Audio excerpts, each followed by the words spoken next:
अब बाकी हम लोग समझेंगे कि हम लोग का जो आंदोलन चल रहा है सरकार नहीं मानेगी तो हम लोग उसके लिए तैयार हैं आंदोलन के लिए। और जब तक वेतन नहीं देंगे तब तक तो हम लोग पटना की धरती से छोड़ेंगे नहीं। 19 तारीख को उनको ताकत का एहसास करावेंगे माननीय मुख्यमंत्री जी को, तब पता चलेगा कि वो चाहते हैं कि आंदोलन क्रांतिकारी हो। वो जान के चाह रहे हैं माननीय मुख्यमंत्री कि आंदोलन क्रांतिकारी हो, तो हम लोग क्रांतिकारी आंदोलन ही करके हम उनसे वेतन मान लेंगे।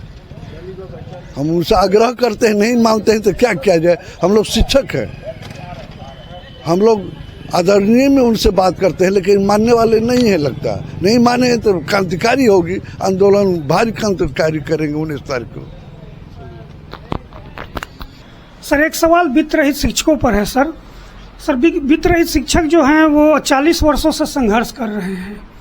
एक ये जो तेजस्वी यादव जी का जो 2 दिन पहले ट्वीट आया था कि हमारी अगर सरकार बनेगी तो हम जो है वित्त रहित शिक्षकों की मांग को पूरा करेंगे, इसके सवाल पर सर एक शिक्षक ने ये बोला कि जो राष्ट्रीय जनता दल से जो शिक्षा मंत्री बने थे डॉक्टर चंद्रशेखर जी, वो वित्त रहित प्रोफेसर ही थे। उनसे आशा भी थी काफ़ी, लेकिन फिर भी वो आशा पर नहीं उतर पाए। तो सर क्या ये अपेक्षा की जाए कि सच में इस बार कुछ करेंगे? तेजस्वी जी ने 3 दिन पहले शिक्षकों के कार्यक्रम में भी घोषणा किया था कि हम वित्त रहित को, जब हमारे शिक्षक प्रतिनिधि जितने भी एमएलसी हैं, अगर आज चाह ले सच्चे मन से तो आज अनुदान के बदले वेतनमान मिल जाएगा। लेकिन वे सारे के सारे जो हैं हम लोग को लॉलीपॉप देते हैं। उनके निवास स्थान पर जाइए तो लच्छेदार भाषण देंगे, बस कहेंगे कि 10 रोज के अंदर में आपको खुशखबरी मिलने वाली है। अगर 10-10 दिन को जोड़ लिया जाए तो 365 दिन से भी ज्यादा का समय बीत चुका है। इसलिए उन लोग को है, अगर 86 में 36 नव अंगीभूत हुआ था तो उसमें आपके विधान पार्षद SD सत्यदेव शर्मा जो हैं सो कि आपको आमरण अनशन पर बैठ गए थे और सरकार बाध्य होकर के 36 नव अंगीभूत किया था। PN शर्मा उनको पीछे से सपोर्ट कर रहे थे। आज अगर ये सारे एमएलसी में अगर एक भी एमएलसी अगर सच्चे मन से आ जाए और कहे कि आपके साथ हम आमरण अनशन पर बैठ जाते हैं तो कल सरकार जो है सो कि हम लोग को वेतनमान दे देगी। लेकिन आज बुलाइए कोई नहीं एमएलसी आ रहे हैं, न कोई बैठने के लिए तैयार है। ये सारे कोण वहां से शुरू है। हम ही लोग के वोट से जीतते हैं और हम ही लोग पर राजनीति करते हैं। सच्चे मन से अगर कर दे तो कल जो है सो वेतनमान मिल जाएगा। आकर के बैठे कोई एमएलसी, आप बुलाइए उनको साथ चलने के लिए कहीं कि आप हमारे साथ रोड मार्च में चलिए तो आ जाते हैं। आप बुलाइए कि धरना पर आइए, अति पर अनशन पर बैठिए तो आ जाते हैं। लेकिन अगर उनके डेरा पर जाइए तो देखिए कैसे कैसे भाषण देंगे। आपको कहेंगे बस 10 दिन के अंदर आपको खुशखबरी मिल गया। उन्हीं लोग कोड आपको ये जैसे कि अवधेश नारायण सिंह बाबू साहब, ये जो है सो कि सबसे बड़ा कोड, अगर ये चाह ले तो कल हो जाए। लेकिन हमारे शिक्षक अगर सदन में भी आवाज उठाते हैं और उस समय मुख्यमंत्री, वो दोनों उप मुख्यमंत्री, शिक्षा मंत्री, वित्त मंत्री सब विधान परिषद में उपस्थित रहते हैं, उसके बावजूद भी ये अवधेश नारायण सिंह बोलते हैं अरे स्थगन काल वाला जो है सो कि मामला ये कोई दूसरा कोई उठा लिया है, अब आप जो है सो कि इसको मत उठाइए, अब आगे बढ़ने दीजिए। अरे भाई, कोई आदमी हमारा एमएलसी उठा रहा है स्थगन प्रताप वित्त रहित मुद्दे पर, उसको आप रोक रहे हैं और बाहर अभी जाइए तो कहेंगे बस 10 दिन के अंदर में खुशखबरी हो। यही हमारा कहना है कि अगर जैसे ही एमएलसी सारे चल जाए, जिसमें आपके सभापति भी महोदय हैं, अगर वो आज जान जाए हमारे साथ बैठ जाए तो कल हमारा वेतनमान मिल जाए।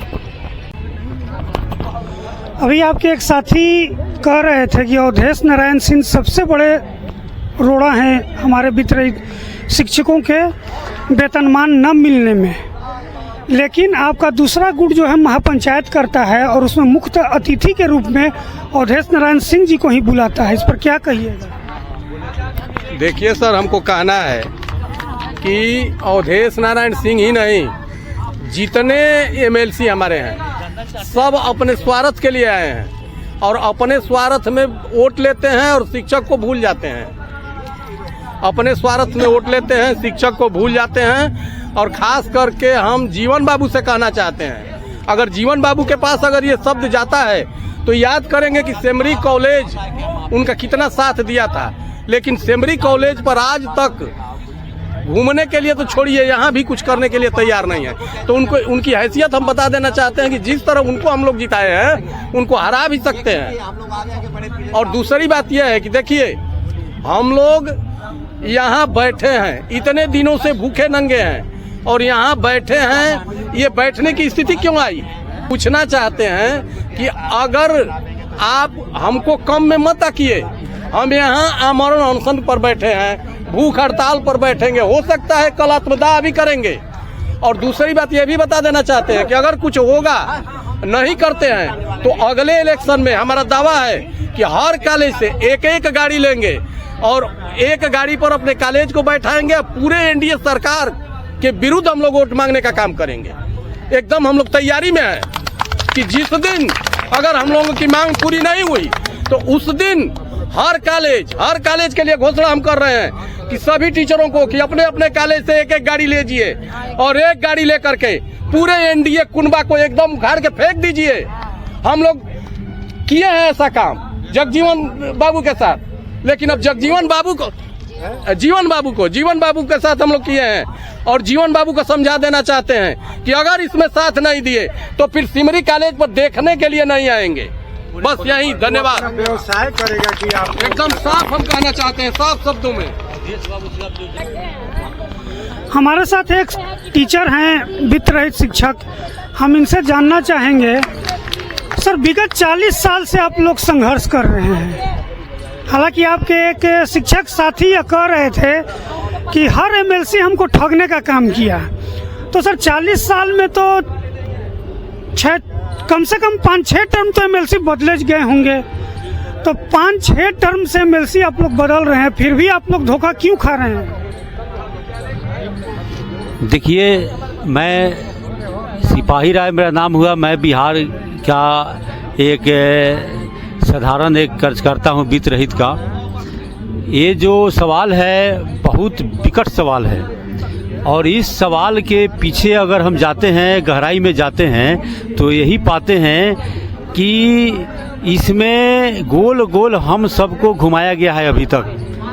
अभी सारे जो भी कार्य हम लोगों का है उस सब का परिणाम पर रिसर्च अगर हम लोग किए हैं तो यही पाए हैं कि सभी माननीय एमएलसी गण अभी तक गोल गोल घुमाने का काम हम लोगों को किए हैं और कोई भी एक सही दिशा में सभी लोग मिल करके आगे बढ़ने का काम नहीं किए हैं। माननीय सभापति अवधेश नारायण सिंह जी सदन में जब आसन पर होते हैं तो हमारे शिक्षक एमएलसी अगर हमारे प्रति दर्द व्यक्त करते हैं, हमारे लिए पीड़ा व्यक्त करते हैं तो बोलते हैं कि सरकार क्या करे, बोरा ला करके रख दे यहाँ पर पैसे का। क्या करे सरकार, बोरा ला करके रख देगा? सरकार का वकालत आदरणीय अवधेश बाबू नहीं करें। सभापति है, न्यूट्रल होकर के हमारे लिए जो उद्गार प्रकट करते हैं उनको प्रकट करने दें। सदन की कार्यवाही को अपने माध्यम से वो जो सरकार की नुमाइंदगी करते हैं उनका निष्पक्ष आसन होता है, न पक्ष न विपक्ष, निष्पक्ष होता है। और यहाँ पर जब बाइट 2 दिन पहले अवधेश बाबू देते हैं कि हम सब मिल करके बहुत कुछ निर्णायक दौर में पहुँचने जा रहे हैं, निर्णायक दौर में जनाब आप सबको लिए पहुंचने जा रहे हैं, आपको मैं स्वागत करता हूं। आदरणीय नवल बाबू भी कहते हैं कि हम सदन के अंदर और सदन के बाहर एक हैं, भले आप लोग 20 हैं, 20 व्यक्तित्व है, 10-20 संगठन है, लेकिन हम लोग सब कोई मिल करके एक हैं। तो हम आपसे आदरणीय माननीय शिक्षक एमएलसी नवल बाबू आपसे विनम्र निवेदन करते हैं कि सभी एमएलसी गण मिल करके एकजुट होकर के एक अन्य मार्ग मार्च कीजिए, आदरणीय मुख्यमंत्री जी से समय लेकर के एक साथ बात कीजिए, एक साथ हमारी पीड़ा को वहाँ व्यक्त कीजिए, जरूर यस और नो हो जाएगा। लेकिन आप लोग छिटपुट प्रयास करते हैं, जिसके कारण 40 वर्ष से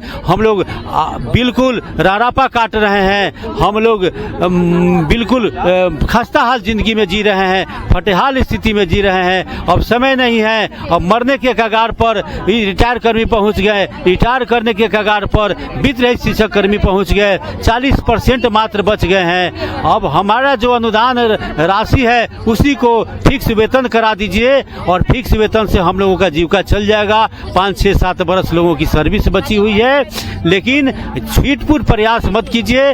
तत्कालीन एसीएस के पाठक जी जब आदरणीय संजय कुमार सिंह जी का वेतन रोक दिए थे, तो जिस तरह से आप सभी एमएलसी, माननीय एमएलसी गण राजभवन मार्च किए थे, उसी तरह से आप सभी माननीय एमएलसी गण हमारे वित्त रहित के लिए, साथियों के लिए, इस फटेहाल शिक्षकों के लिए कृपया करके एक अन्य मार्च कीजिए, आदरणीय मुख्यमंत्री जी से बात कीजिए। अब समय नहीं है, सिर से पानी गुजरने वाले हैं, अब हम लोग डूबने के सिवा कोई उपाय नहीं है। और शिक्षा समिति की अनुशंसा का सवाल जहां तक है, तो सरकार अगर उस पर विचार करती है तो हम लोग तहे दिल से सभी वित्त रहित बिहार, हम सरकार के साथ हम लोग हैं। और अगर नहीं विचार सरकार खुदा ने खास करती है, तो उसके जो भी शिक्षा समिति के सदस्य हैं, माननीय सदस्य की का मान सम्मान क्या रह जाएगा, ये समझने वाली बात है। सर, एक सवाल वित्त रहित शिक्षकों पर है। सर वित्त रहित शिक्षक जो हैं वो 40 वर्षों से संघर्ष कर रहे हैं। एक ये जो तेजस्वी यादव जी का जो 2 दिन पहले ट्वीट आया था कि हमारी अगर सरकार बनेगी तो हम जो है वित्त रहित शिक्षकों की मांग को पूरा करेंगे, इसके सवाल पर सर एक शिक्षक ने ये बोला कि जो राष्ट्रीय जनता दल से जो शिक्षा मंत्री बने थे डॉक्टर चंद्रशेखर जी, वो वित्त रहित प्रोफेसर ही थे, उनसे आशा भी थी काफ़ी, लेकिन फिर भी वो आशा पर नहीं उतर पाए। तो सर क्या ये अपेक्षा की जाए कि सच में इस बार कुछ करेंगे? तेजस्वी जी ने 3 दिन पहले शिक्षकों के कार्यक्रम में भी घोषणा किया था कि हम वित्त रहित को बेहतर भविष्य के साथ जीने का मौका देंगे और उनके लिए हम न्याय करने का काम करेंगे। हमारी जो सरकार बनेगी तो हम सबके साथ न्याय के प्रति, और न्याय किस तरह से दिया गया है ये 17 महीने में आपने देखा है। 17 महीने के कार्यकाल में हमने, आप देख लीजिए, जो एडहॉक पर टीचर थे उनको हमने परमानेंट 4.5 लाख टीचरों को किया। ये हमारा ही देन है। हमारी सरकार संकल्पों वाली सरकार है, हमारी सरकार जनता और जनता के हितों वाली सरकार है, कर्मचारियों के हितों वाली सरकार होगी। और हमारी सरकार जब बनेगी तो नौजवान के चेहरे पर मुस्कुराहट होगा और जो कर्मचारी होंगे उनके परिवार में खुशियां होगी। इस तरह की सरकार हम देने का काम करेंगे। धन्यवाद सर।